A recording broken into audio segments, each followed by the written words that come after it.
A gentleman who was struggling with his beliefs in the reliability of the Bible contacted our offices some time ago, questioning why Jesus told the scribes and Pharisees that no sign shall be given to this generation. Since other scriptures clearly teach that Jesus worked many signs, how could Jesus truthfully and consistently say, no sign shall be given to this generation? According to certain Bible critics, Jesus was a false prophet since his prediction that no sign would be given to that generation is clearly false. Sadly, Bible critics, as well as some Christians, are fond of disregarding the context in which biblical statements are found. Yet no statement can be understood properly without some kind of background or contextual information. Words mean different things depending on how, when, and where they're spoken. Figures of speech abound in all cultures around the world. Truthful people, for example, have been joking, exaggerating, and using sarcasm for millennia, all the while rightly expecting their listeners to interpret their language accurately and without accusation of lying. Unfortunately, many often ignore much of the necessary information needed to properly understand Scripture. When Jesus first made the statement, "No sign will be given to this generation," he had just healed a person who was blind, mute, and demon-possessed. Notice that rather than acknowledging that the great miracle Jesus worked was proof of his deity, the hard-hearted Pharisees alleged that his power came from the devil. They did not simply turn away from Jesus. They turned 180 degrees away from the direction that such miracles led the honest and good-hearted truth seekers. And Jesus' enemies had not simply seen one miracle. Earlier, in Matthew 12, Jesus had healed a man with a withered hand. How did the Pharisees react then? Rather than acknowledge the power of Christ, they plotted against him how they might destroy him.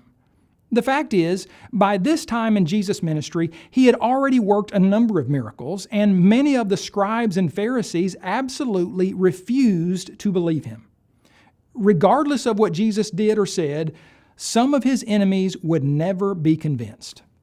So what did Jesus mean when he said on two different occasions that no sign would be given to this generation except the sign of the prophet Jonah? Jesus was responding to the Pharisees' desire to see a sign, but they had already witnessed and heard about many of Jesus' miracles. They wanted something more. They sought a sign from heaven. Exactly what Jesus' enemies meant by this, we may not know.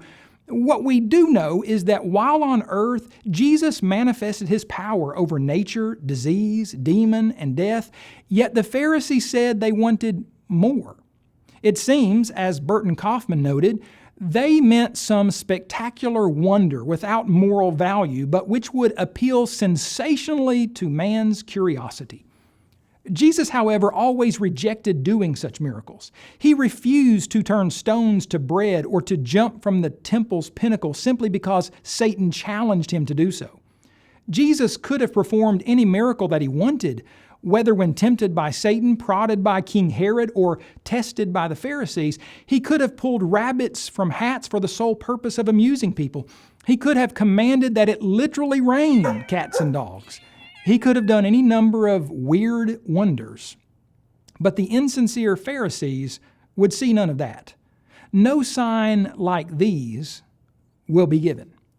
What sign would be given? Other than the kinds of miracles that Christ's enemies had already rejected, the only other sign Jesus prophesied was the sign of the prophet Jonah. That is, Jesus' death, 3-day burial, not on a fish, but in the heart of the earth, followed by his miraculous resurrection. Most certainly, Jesus performed miracles. And though Jesus humbled himself, taking the form of a bondservant, he refused to get on the lowly, perpetually defiled spiritual level of his enemies.